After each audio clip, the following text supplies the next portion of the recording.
Metro Louisville is made up of 26 districts. This podcast gives you a chance to connect with your council member and learn about what's going down in your district.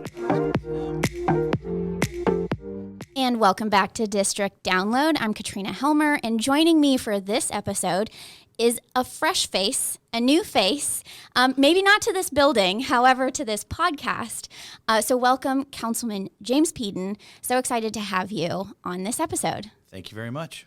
So what we've been doing for each council member that's new to the podcast, we kind of start out with an introduction on yourself, on your district. So let's start there. I do want to let everyone know, though, you want to pay attention to this episode and listen through this bio, because the guest that we have in this room right now is making me somewhat uneasy, if that's a good teaser for you.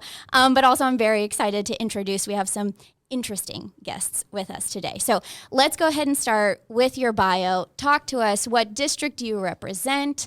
What's the area? So I represent District 23.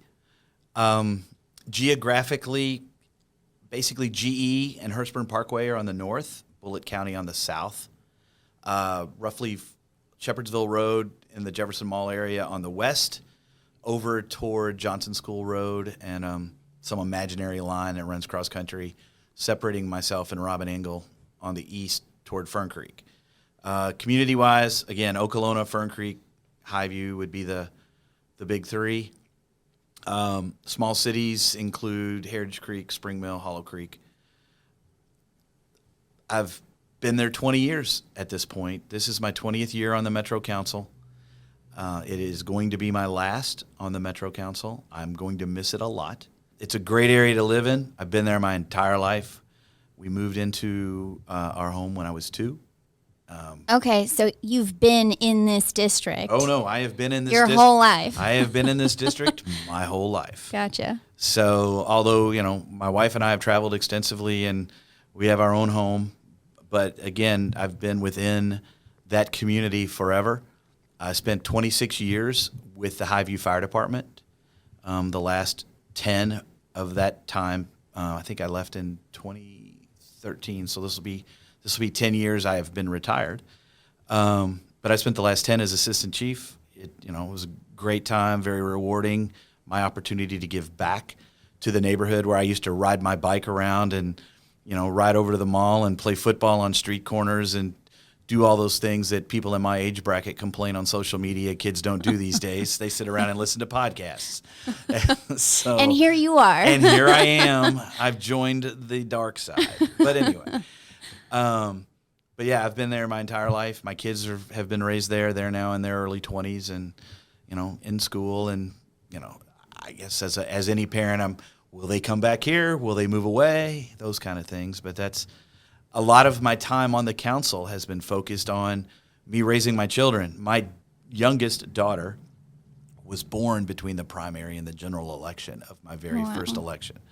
So calls to Public Works, for instance, where I'm pushing my stroller along and I hit where the squares are uneven. It's like, hey, in front of such and such, you need to fix this. I almost tossed my daughter out. The same thing that normal families go through.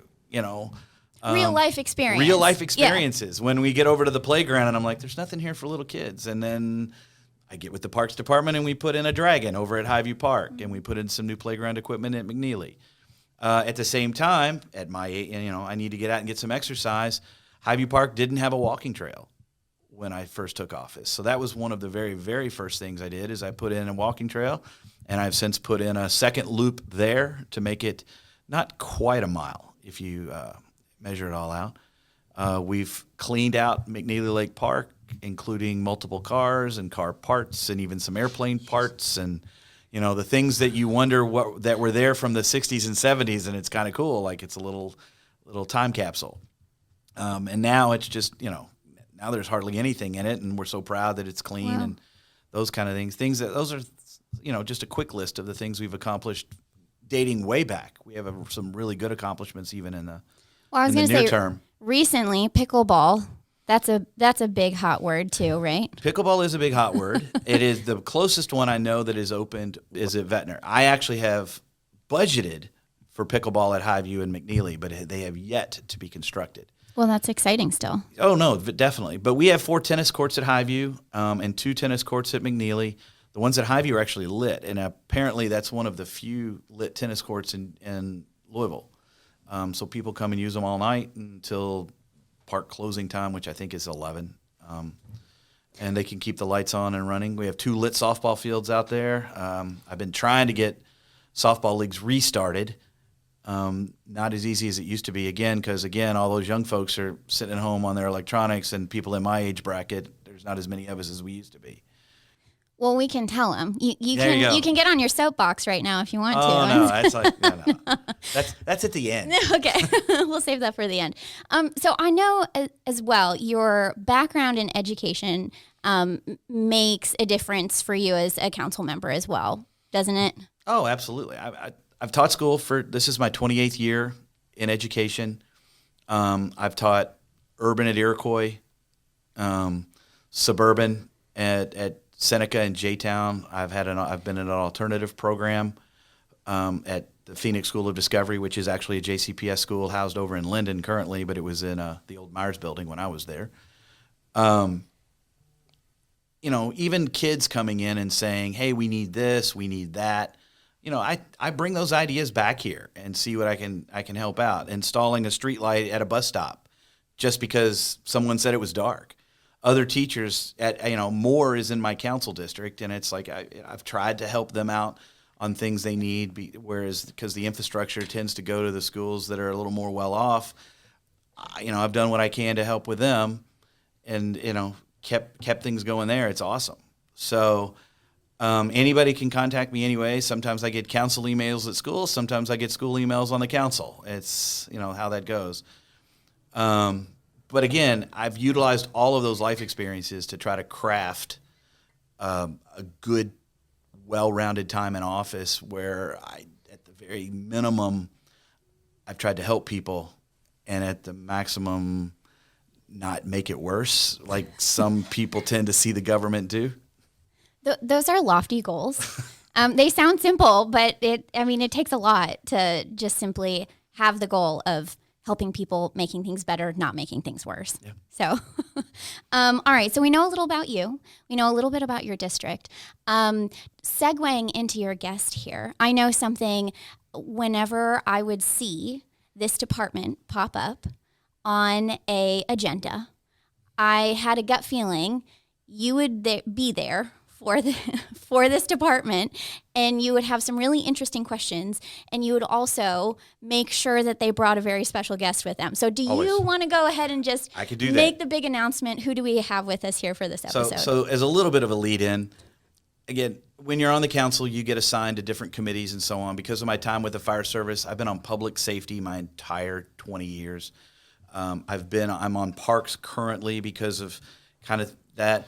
But we also get to serve as almost as external agencies, or ex officio members of other boards around town, like the airport, like the Yum Center board.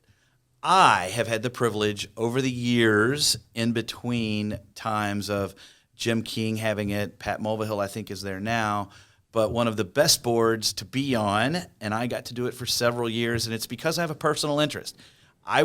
When I'm gone from the council, I'm going to beg somebody to put me back on here. But I was a member of the board of the zoo. I love the zoo. My wife, my kids, we love zoos everywhere. We've been to several. So I got to serve on the board at the zoo, and any chance I want to be their cheerleader. I think it's one of the greatest assets that we have in Louisville. I think it's one of the biggest tourist draws we have in Louisville. I think we're just one step away from being a gigantic, short of the San Diego Zoo with all of the press they get, we could that should be our aspiration, and I want to make that happen. So with me today, as my guest on this podcast, Dan Maloney, the new director of the Louisville Zoo. And I say new only slightly tongue-in-cheek because today is his 1-year anniversary of being here. Insert applause. Yeah, thank you very much. Thank you. Well, the councilman doesn't lie. He is a huge fan of zoos and aquariums, and one of our best friends on the council for sure. And so I'm proud to be here. And when he calls, whatever he needs, I just ask him where and when, and I'll be there. So give us a little bit about your background, and then that will give me a little mental time to prepare for the extra guest that's about to pop up here on the tables. Sure. Well, I've been working in zoos for a long time, and I've wanted to come to this zoo for a long time. I've worked with the Bronx Zoo, the Philadelphia Zoo, the Audubon Zoo in New Orleans. I went to Australia at the Melbourne Zoo, and then I was, for the last 11 years, I've been in Jacksonville, Florida, at the zoo there, and then was able to come here as director. So it's a great thrill for me. I've wanted to come here a long time, and I've been impressed by what we've done. I thought I knew a lot about the zoo, but of course you always learn more. And for a young zoo, we are a young zoo. We're only 53 years old. We've always punched above our weight, and I agree with the councilman in that that Louisville Zoo is one of the top. We're one of the top mid-tier zoos for sure. Well, what was it? Hearing you say, I always loved the Louisville Zoo and I wanted to be here as part of your career. What is it? I think a lot of people in Louisville don't realize some of the things that they have. So what is it that we don't realize? Well, I will let the councilman talk a little bit about how how he grew up with the zoo. But I will tell you this: I first visited the zoo in late '90s, and I was coming here to check out a giraffe named Murphy. The zoo was looking for a new home for him. He was getting a little older and was starting to challenge his dad, and then we're going to bring him to New Orleans. To this day, coolest giraffe I've ever known. But when I came here, the Islands exhibit was only a couple of years old, and it was extremely progressive. No one had ever done a concept like Islands where you can rotate animals through these different exhibits. And I also was impressed with the community. I didn't just want to go to a zoo because it was a good zoo. I wanted also as a place that my wife and I would want to enjoy living. And certainly Louisville has kind of checked all those boxes. So I've kept my eye on it over the years, and I would speak to my predecessors and ask them, when are you going to go? Aren't you leaving sometime? When are you going to retire? And so that's just a joke. Both John Walzak and Bill Foster they've given me a tremendous platform from which to launch. But in this first year, we've been able to do something that has never been done before. We were able to get a state appropriation, and we got $10 million. And then our friends on the council were able to, along with the mayor's office, of course, were able to get us a $5 million match. So this is an undeveloped area of the zoo. It's on our master plan from 2016. It's called Kentucky Trails. It's just an area that was designated and drawn, but there wasn't really any detail. But I took the councilman down to an area of this undeveloped area, and I don't know if you remember what you had said, if you recall, but you want to talk a little bit about that, and I'll come with the punchline. Go ahead. My comment was, I've snuck into just about every corner of this zoo, and I've never been here before. Okay. So they should put my name on this. There's a bamboo fence behind the tiger exhibit that's there because of me. Because you used to be able we all know now. You used to be able to walk behind it, and right up against the fence, there's a tiger. That's the Peden. Are you on a watch list or something for this? It's the Peden barrier. Yeah, so you could go back there, and he would lean up against the fence like your big dog next door and want to be scratched behind the ears. It was the coolest thing. We were going to call him Councilman Stumpy, but unfortunately, that was the line though, and the councilman was incredulous. I mean, he said, why have I not known this area was here? And it's not open to the public. It's been used for an outdoor Let me interrupt for just, it had infrastructure. There was like boardwalks, and there were gazebos, and there were stone benches. Somebody somewhere back in the 60s or 70s when this was created, and I couldn't sneak around because I was single digits and my mom wouldn't let me, kind of thing. Somebody made something back there, and then it just went away like the rainforest. Yeah, it went feral back like the Amazon or the whatever. Well, there are some Eagle Scout projects and things, and it's been Okay. used for off and on as an outdoor classroom. But we're blessed to be able to have this area, and I think sometimes people take their wildlife for granted. Certainly, in my time in Australia, I was excited every day, and the councilman's been he's visited zoos in Australia as well. By the way, Yes, I've been. Yes. This so casually. Yes, I have. Yes, I have. Well, the three that Zoo Victoria in Melbourne, and then the Taronga Zoo in Sydney, and then Wow. the Zoo Australia, which was Steve Irwin's zoo, his family zoo that he expanded. When we made reservations, he was still living, and tragically passed before we got there. And but he's still such an icon in the zoo industry, and his family still is. And it's one of those things where you come back, you take pictures. Zoo Australia is all about interactiveness with animals. Again, which is why we have a warm and fuzzy here today, so we can have some interaction. But you come to America and it's like, the first question is, what do the lawyers think? And I'm like, that should not be the first question, but it is. It's not as litigious in Australia for sure. But I'll give you an idea. That's pretty impressive. Visiting those three zoos, it's like visiting the zoo in Boston, visiting the zoo in Jacksonville, and visiting the zoo in New Orleans, all in one trip, and that's a Wow. lot of distance to cover. So, Wow. I was impressed, and I've been to those zoos. I worked for Melbourne Zoo, but I've been to those other zoos, and I have friends still in Australia. It's a great place, and I think the Aussies, I'm fascinated with all wildlife, but the Australian wildlife has always been an interest to me. And the Australians tend to take it for granted. So that's why we brought an animal that is often thought of being very common, but when you see them up close, you start realizing how awesome they really are. I feel like this is supposed to be the natural transition to where I say, go ahead, bring out the animal. And my stomach's in knots, but go ahead and do it. Well, let's just bring him out. His name is Indy. So for everyone listening, and this is we'll give a plug to Metro TV right now. So if you're listening to the podcast only, this is the point to which you should go over and, oh my gosh, he's staring at me. This is the point to which you go over to Metro TV so you can watch what's happening right now and why I'm slightly panicked. It's all right. Everything's fine. I don't know if he likes me. Indy.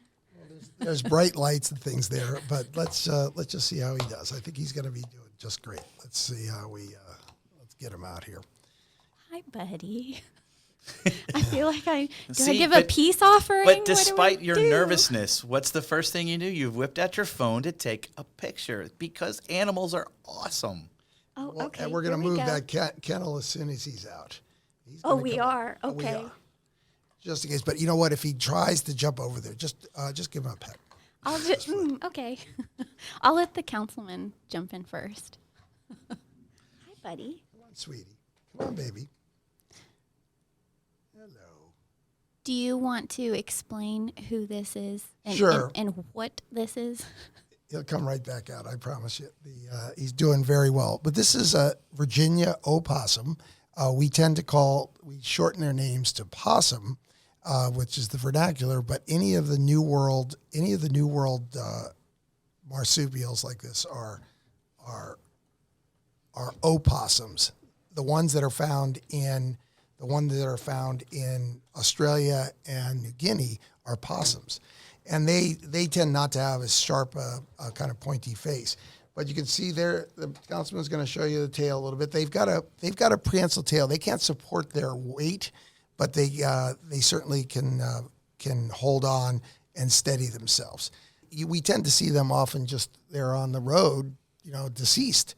But they're a really remarkable animal, and they're the animal that is the most northern reaching marsupial in certainly in North America, and they're really the only marsupial in the U.S. It's okay. You're all right, buddy. It's okay. It's all right. You are food motivated like my dog. It's all right. And Well, he was looking for his kennel. As long as there's food, I think he'll do just He's fine. doing just fine. Yeah. Aw. And then we'll get him back in. But I think he's never been here before, and I think he's doing. He's one Doing of our great for one of a our little. education animals, And they don't really have thumbs, but they do have the way their hands or their front feet are kind of structured. They're able to grab on. I saw him gripping on that bowl. Yeah. They're pretty, and then their back foot even has more of what looks almost like a thumb, but it doesn't have a nail. And I think this is what we want to do with Kentucky Trails. We want to impart some of the real appreciation for native wildlife. Oh, yeah. I mean, it's kind of interesting that he brought a possum because every night, right around 10:30, we have a possum visit our house. Mm-hmm. Same one. Just I mean, because you can tell by the color pattern. Yeah, same one, absolutely. And she or he comes to finish off the cat food. That the outdoor cat, and I say that because we have 3 inside cats, but the outdoor cat came with the house. And we've tried to get it to come inside. It doesn't want to. Our porch is its home. Wow. And but what it doesn't finish, this possum knows it makes a lap around the cul-de-sac, I guess, looking for everybody's stuff. And they do. People see coyotes in their backyards, and these animals have learned to exploit our practices. And you've got here, so he's looking for the egg. He likes hard-boiled egg. Who doesn't, of course? And then there's I think Katrina probably wants some of the. There's one of the. He also gets a mealworm. That's always a good thing for him to eat. Those are my favorites Absolutely. too. I can give. I have Oh, experts. it's wiggling. It is. Oh, it's you alive. have more than one animal here today. All right. My nervous laughter.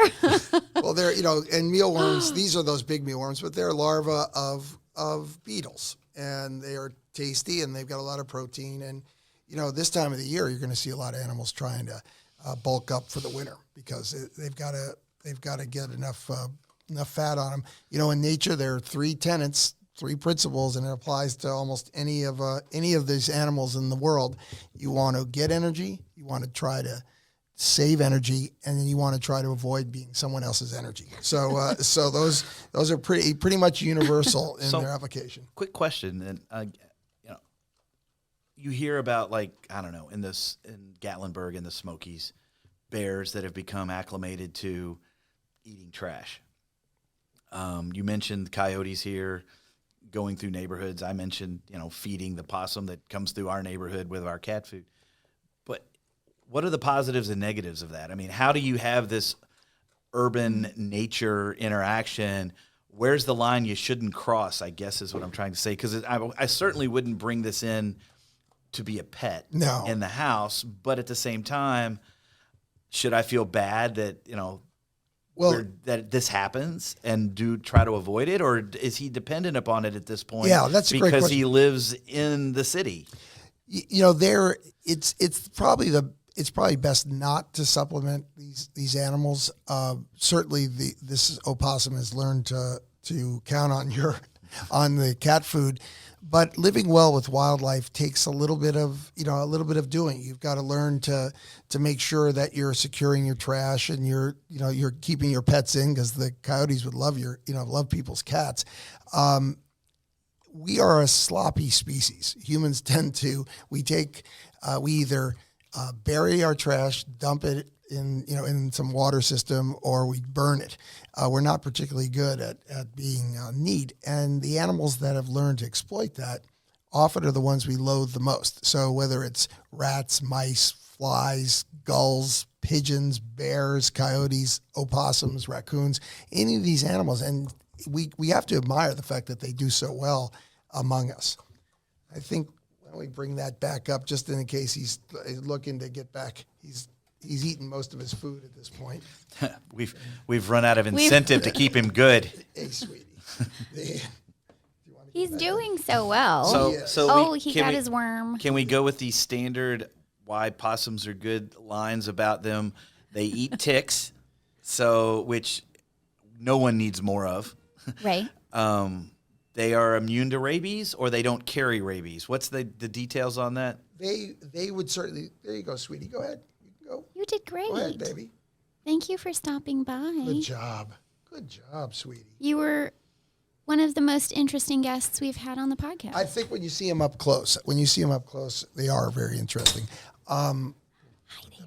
Let's put that. And so the other part about it is that the question was about whether they get rabies. Any warm-blooded animal, including birds, can get rabies, but for the most part, their opossums aren't big carriers of rabies. The ones in this area are more like foxes, raccoons, but bats are the animals really. I mean, when there's an outbreak for raccoons or in foxes or skunks, you'll know about it because the health department will be monitoring.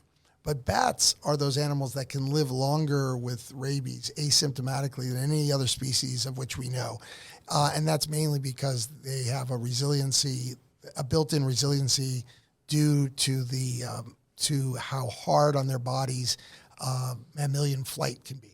So they repair themselves, kind of like Wolverine from the X-Men. They repair themselves much quicker and can live with viruses and other things that usually kill other animals pretty quickly.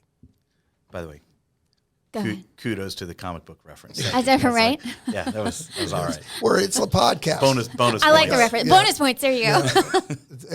It's a podcast. So for Kentucky Trails, one of the things that I think the councilman and I have been talking about, for whatever reason, the zoo hadn't had a strong relationship. I didn't have a bad relationship, but didn't really have a strong relationship with the Kentucky Department of Fish and Wildlife Resources. And I think the councilman's got a sign here that this is one of our programs we've already folded in. This is a mock-up of the signage that will be around the state. We want to take 25% of our conservation money that's raised from our guests. We have 25 cents from every paid admission, $1 from every membership, and the opportunity for a guest to round up their purchases at the point of sales.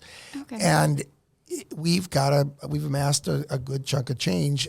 We reached out to the department, and we were able to fold in pretty quickly some of the programs that we're working with. And we want to make sure that whether it's wildlife tracking towers in western and eastern Kentucky, or monarch butterfly work, or hellbenders, which are a big salamander, that's a pretty rare animal, or just some of the survey work. But we want to make sure that we're relevant to the region and do good work in the region. And just for reference, the state does have a substantial, or state Fish and Wildlife has a substantial presence here. And ironically, McNeely Lake Park, which I represent, the lake itself and a minimal amount of surrounding land is actually owned by state Fish and Wildlife. The park is owned by Metro Parks in the city. So again, trying to get anything done there, you've got multi-jurisdictional issues and those kind of things. But the fact is, it would be a great place to come, for instance, on this pollinator sign. And again, I know this is a podcast, so the visuals aren't there, but there's a monarch butterfly. They're dwindling. Whereas you could probably go out to McNeely, where Fish and Wildlife controls things, plant some milkweed, which is like a favorite of monarchs, and create another butterfly garden out there with the right stuff. And we already have the land, we already have the resources, we just got to get it done. And the zoo has planted 5 monarch gardens, the milkweed, in locations around the region, one in southern Indiana even. And so I think these are the important things that people can do as concerned citizens to help wildlife. I just wanted to show you a couple of images of the Kentucky Trails. My assistant here will help with the visuals. Thank you, Vanna. And so it'll be unlike anything that we've built at the zoo in the past. It will highlight bigger herds of animals, bigger groups of animals, not necessarily a whole lot of different species, but we'll be able to take people in an upland safari ride into herds of elk and bison. And I think that'll be a fun opportunity for people. These are just concepts, of course. This gives you some idea of the feeling that we want for the area. I want the opportunity for beavers to be able to actually make a dam in their habitat. They're incredible engineers. They like to have a job, and they're fairly sociable animals that can be awake when we are. And they're the second largest rodent in the world, third maybe if you make an argument about other the crested porcupines. This is a pedal paddle boat experience, gets you a little closer to Oh, wow. some of the animals there. And I think we'll have people a chance to kind of just pedal around this big water feature, because it will have a big water feature. It's low lying, and so we'll have that area as well. And then there's a Kentuckiana Conservation Center, and we want to make sure that that area highlights some of the conservation heroes from our region, both adults and young people who would be working with really neat animals all across the state. And then, of course, because it's Kentucky, you have to have a rick house. And this rick house hall will be an opportunity for people to come enjoy the restaurant there, but also be able to rent it for events and to have their weddings or have a retirement party or other gatherings right near the animals in a very unique setting. I think I know now where the councilman is having his next birthday party once this is up and running. We want to wish him a happy birthday anytime he wants to come by. I'm not having any more birthdays. No more birthdays after that. Okay. No more birthdays. But just looking at those images and hearing you describe all of this, it sounds so incredibly immersive. I don't know if that's the right word to use, but feeling like you could be a part of this, go to the zoo, go to the Kentucky trails, and say, I either felt like I stepped back in time, or I stepped in a totally different world that I didn't realize I was in the middle of a city, and being there at the same time. Is that kind of, it's educational, it's, Well, how do you even describe this? It looks and sounds awesome. I'm hoping that our zoo and zoos everywhere have, for a long time, conservation is kind of all of their main focus, but there's different ways of doing that. In a lot of cases, there were some zoos, some really bad ones in the early 1900s, where it was just warehousing animals. Weren't doing them any favors. But then, so we kind of got on the track to having the animals have a good living environment, but the guest experience wasn't there, where you could go where there's 100 animals in the zoo, but because of the way the displays are set up, you may only see 12. So if you equate that to an amusement park, where out of all of the rides that are there, that you go pay your $200 to go to Disney, but only 10 rides are operating, you're not going to be very happy. Well, so zoos are finally coming around to where it's not. Yes, our role is conservation, but we have to have a guest experience. Even the rides at those amusement parks I was giving you, just waiting in line for Harry Potter at Universal is part of the experience, where you're seeing what's going on. Well, that's the way the zoo is, and new exhibits are going, to where from the moment you cross that line, you're in the Kentucky exhibit. You're part of the exhibit, as well as getting to see these animals. Yeah, and they're not mutually exclusive. I think that's what you're saying. You can have both. You want to promote animal wellness and animal welfare, but also give the guests a powerful experiences, because we've chosen to maintain these animals in restricted spaces, albeit lovely restricted spaces. But if we're going to have those animals here for people to enjoy and learn about and be powerful, impactful ambassadors, then let's give them every opportunity to be that way, to function that way. Otherwise, we've actually devalued their lives. Now, there are exceptions. The black-footed ferret program at the Louisville Zoo is the second most successful breeding program of this extremely rare mammal in the country. There are a handful of zoos, and then there's the Ferret Center in Colorado. The black-footed ferret was an animal that I thought I would never see alive. When I was in high school, it was thought to be potentially extinct. When I saw all these heads popping up in their enclosures in this, it's a biosecure facility at the zoo off exhibit, I got emotional, because I thought I was going to see a mounted specimen. That was the best I was ever going to get.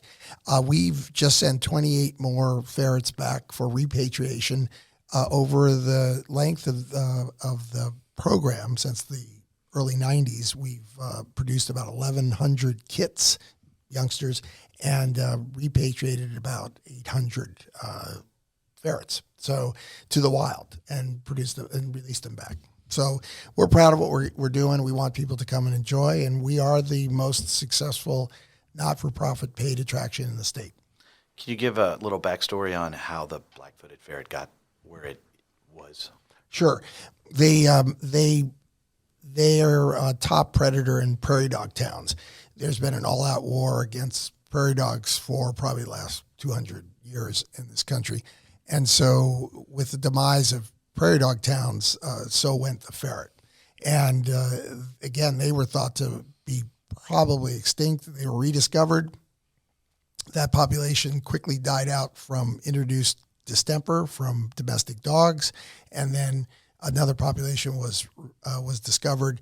The U.S. government conceded and let some of those animals come out of the wild, and then the Smithsonian's National Zoo's breeding facility west of D.C. was the one to really crack the code. And since that time, they've been able to be bred in zoo settings and then released back into the wild. The Louisville Zoo is already on the map when it comes to prestige and the level of what you have there and what you do. Does the Kentucky Trails Project, does that add an extra stamp? Does that kick us up to another level? Is this something that we just haven't seen before? We certainly haven't seen it at the zoo. We are going to push the envelope. We've been a progressive zoo, and I want us to continue that tradition and try to do some things that haven't been done before. And someone in your line of work with podcasts and video blogs and so on, quite frankly, one of the things that I've talked to Mr. Maloney about is getting a regular broadcast from the zoo. And whether it's put on YouTube, whether it's put on some other website, whether it's strictly linked from our site, at some point you really do have to start collecting hits and likes. And then you can become the zoo outside of your own boundaries and borders. You can have people seeing what you're doing. There should be a video feed at the black-footed ferret exhibit. There should be a video feed at something where, I can tune in and just see what's going on. And and other places are doing that now. Usually somewhere in the planet, there's a video camera looking at eaglets as mom brings back the neighbor cat and drops it in the nest. Sure. Those kind of things. But the fact is they're there and people watch that stuff. I'm one of them. See? I'm one that has, in the background of while I'm working, videos of fat bears in the wild or something like that going just to be soothing video. And so and I'm looking at it again as a council person beyond the zoo. That gets Louisville's name out there where people go, man, there's cool stuff going on there. Could be some biology major from, whatever university. And this is now, I'm going to go there and do that. And in much the same way he said, he's throughout his entire career, he's like, how do I get to Louisville? So, yeah. And we have some live cameras. If you go to the website, you can see the Glacier Run area and look at the seals and sea lions, or you can look at the elephant area. But I think the black-footed ferret cams would be great, especially when you could have a glimpse into some of the nest boxes, because those ferret kits, they develop fast. They're born kind of naked with just a little bit of a fuzz on them, and then they develop within about 2 months. They're running around, jumping on each other, so it's pretty impressive. Well, Councilman, I want to hear from you. I know you have, we kind of touched on this at the start, a deep love for animals. I don't know if it's an obsession for animals, but it sounds like you have quite a few to deal with on your own. What is it like now coming towards the end of your experience here with Metro Council and being able to see the changes and to see the development and see the trajectory that the zoo is on? Oh, that's fantastic. And again, it's like anything that you do as a council person, whether you're here for one term or 5, again, this is my 20th year. Things that I asked for a long time ago are coming to fruition. Things that people asked for last year are coming to fruition. I'll be able to walk by the sloth exhibit, and go, I've been asking for that for 15 years. I'm finally leaving, and now they got one, and now, those kind of things. But the fact is that just the advancement, just to see the progress, a new coat of paint here, just to brighten up, again, creating the experience versus just having a caged animal. Those are some of the things that have happened specifically with the zoo. I've tried to do the same thing out in my district. We started a concert series probably 12 years ago that has now grown to several thousand people on 6 Friday nights in the summer. We just opened recently a community theater. Here, I'll hold this up for the video portion. They now have actual shows that are scheduled, and you kind of want there to be a legacy, and you want it to be a positive legacy. So you want, but you have to create these things so that they outlast you. Never as a council person should you be doing something that's only there because you're there. You want it to survive you. And the zoo it was there long before I got there, and it's going to be there long after I'm gone. But you want to be able to say that you had a positive mark on the things that went on there. Just the Yum Center being downtown, part of those negotiations, seeing the inside information, begging for money, begging to figure out, can we do this financially? Are we hamstringing the city forever? Those kind of things. But just, you go to a concert there, I'm going, I had something to do with this. U of L, et cetera. I mean, whatever it is, there are things that I'll be able to say I was a part of that. And those are very gratifying. I've got 25 coworkers at all times. Again, whether they're here for a moment or they've been here my entire time. I think there's going to be 6 folks left that are part of the original crew after I'm gone, and I don't know how much longer they will be here until it'll completely cycle through. But I'm assuming that they have those exact same thoughts. It's like, this isn't mine, and I shouldn't take total credit for it. But somewhere deep down inside, you're like, look what I did, or look what we did. And did we, again, going back to what I said at the beginning, did we make it better? And how have we avoided making it worse? And those kind of things. So, what would you say to those who are coming next, and to those who, like you said, the original crew that might still be here after you're gone? What's your message of leaving that legacy and taking care of what you have and still pushing forward? Do what you can do. Work within the system. Change the system as you can. But don't let it get you down. I mean, governments have been around for an awful long time, good or bad. We had a great mayor in Mayor Abramson. When we first took office, he was there for 8 years. This last mayor's had some rocky times where we didn't think we were going to make it through. Maybe that's probably the one thing I think about as I know I'm leaving in December is I wonder what it would have been like to just have this third mayor. I put it in perspective the other day. I think I've been on the council for 4 presidents, but only 2 mayors. So wow. That just seemed to kind of be like, huh. So, but for anybody new who's left behind, it'll still be here when you're gone. So do the best you can. Take care of your people first, and work with the ones around you. I would like to, I've worked with both parties. I've worked with everybody there. I like to see, when a council meeting's over on Thursday and we could have had the most contentious meeting ever, but then we all head down to Nulu and hang out outside the garage bar and talk and chit chat and trash talk and like it was a high school football game afterwards. And somebody won, somebody lost, but ultimately you made it better. So and go and do those things. So don't ever let it be so serious that you start disliking the folks that are here or you can't stand to be here. When you get to that part, it's probably time to go. And what would be your lasting advice to constituents? To whether you have, if you want a soapbox right now, or if you want to your district or to Metro? I mean, what is it? What's your lasting advice? That everybody here, all 26 of us, are doing the best we can. Be part of the solution. Don't just complain about the problems. When you email or call as a constituent, you truly may be the first person who is letting us know something is out there. That was again, I retired from the fire department 10 years ago. And for those last 10 years, I've almost felt out of the loop. And I realized that on a department that was making X amount of runs, somebody made me drive in my council district to pretty much every corner of the district at some point during the week. There was nothing going on I didn't know about because I went and responded to runs and made alarms and did whatever.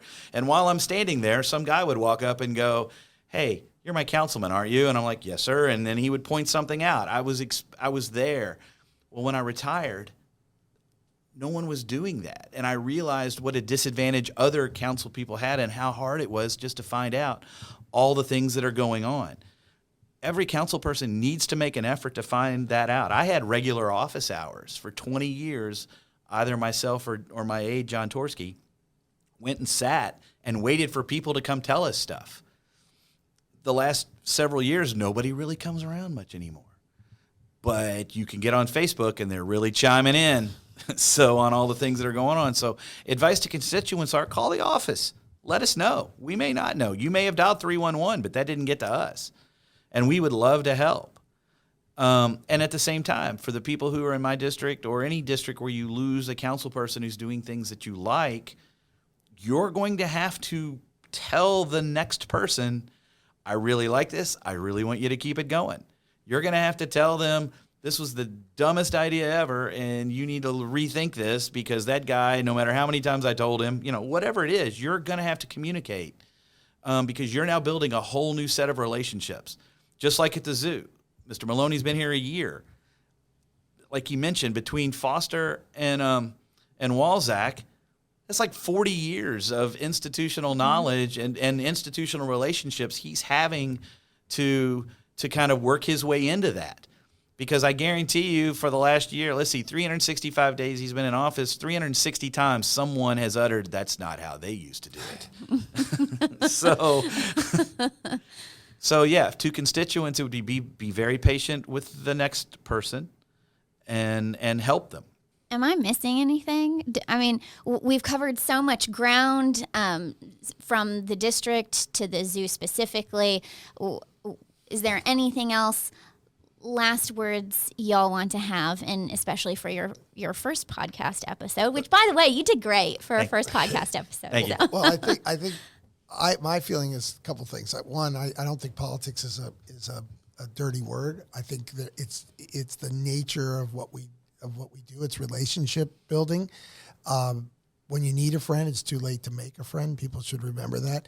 And then the other is today's adversary could be tomorrow's ally. So it should really change the way you look at how you work with people. Any last words, Councilman? No, again, thank you. This was kind of a cool way to I'll use the word kind of cool way to go out. Maybe I'll have to start my own political podcast when I'm gone. In February. You've caught the podcast I've bug. Caught the podcast You're bug. going to be a podcast junkie. That's it. I'll be having my own, and maybe they'll have put me on the some cable program somewhere. There you and, go. See me in the back. But no, this is kind of cool, and I it's nice to have it recorded for posterity. I'll probably have to download this and hang on to it at some point. And at the very least, I get to call my 20-year-olds and go, "Your dad's cool." I'm not sure is that going to work? Is that really going to work? Well, they're not going to believe it, but I'm going to make the claim. Yeah, I was going to say forward them the link to the podcast and be like, "Here's proof." Yeah, See? that's exactly See what right. I did? That's right. Well, thank you both so much for being here, for being a part of this. Thank you for easing my fears with the furry little friend that we had here today. I feel less nervous now about opossums. So thank you. This was a great experience, and I'm glad I learned more about the zoo. I learned more about your time here on council.